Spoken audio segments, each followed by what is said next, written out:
Okay, so I'm going to do a demo of a blind stitch on just a regular domestic sewing machine.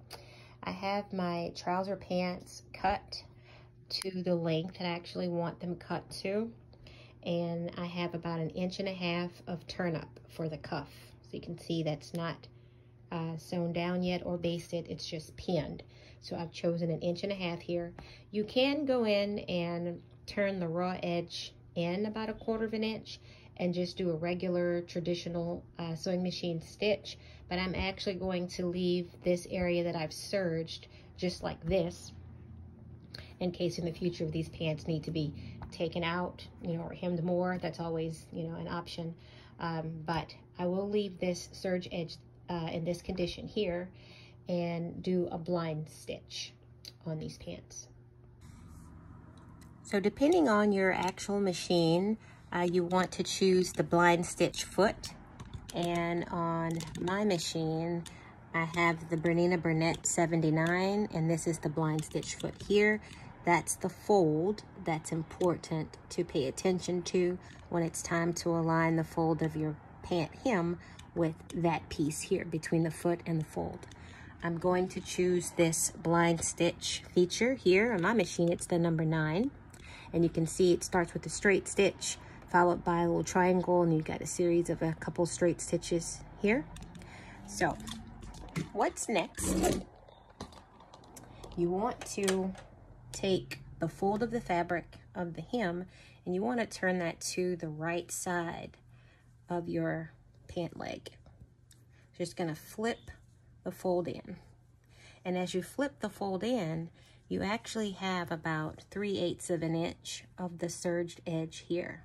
So again, the fold of the cuff is on the inside, and what's exposed is the wrong side of the fabric next to the serged finish, okay? So you want to line up the serged finish about, again, 3/8 of an inch with the presser foot, the blind hem presser foot, just like that, okay? You're gonna lower the needle, okay? And then you wanna make sure that you're paying attention to where the needle lands to the left of the fold, because it's going to take a bite of the finished serge portion. Apologize for the racers outside here.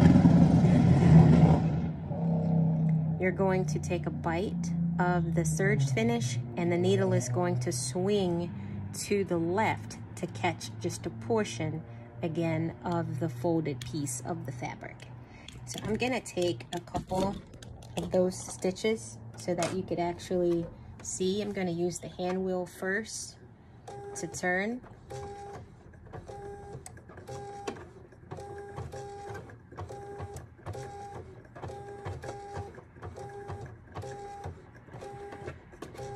Oh, I forgot to engage my dual feed. This machine also has dual feed mechanism, which is like a walking foot.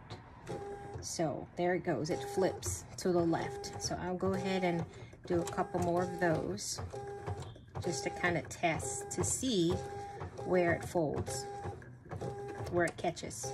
Okay, and I'll let you get a closer look so you can actually see how the needle has flipped to the left side here. It's flipped to the left, okay? So now the next thing to do is to make sure all of that cuff has been turned in. Again, you have that 3/8 of an inch of that exposed edge here, and you just wanna get to stitching. Just take your time.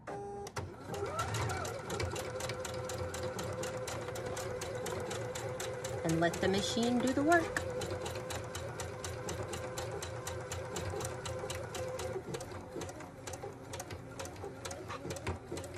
And you've got a few straight stitches, followed by it catching the fold of the fabric.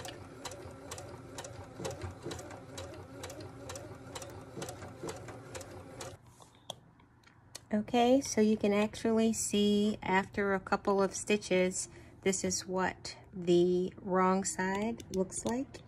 You see the Hopefully you can see the little triangle followed by a series of straight stitches here. And we'll let you see the inside or the outside, the right side.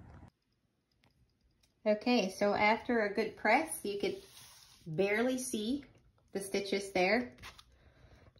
Because I did use a black thread, you know, this is the inside again. And that's what you should see on the outside. Because I did use a black thread, you know, it stands out a little bit more. But if you actually used a gray, it would be pretty flawless throughout. So, again, this is Leralyn. Thanks for watching, guys. Bye.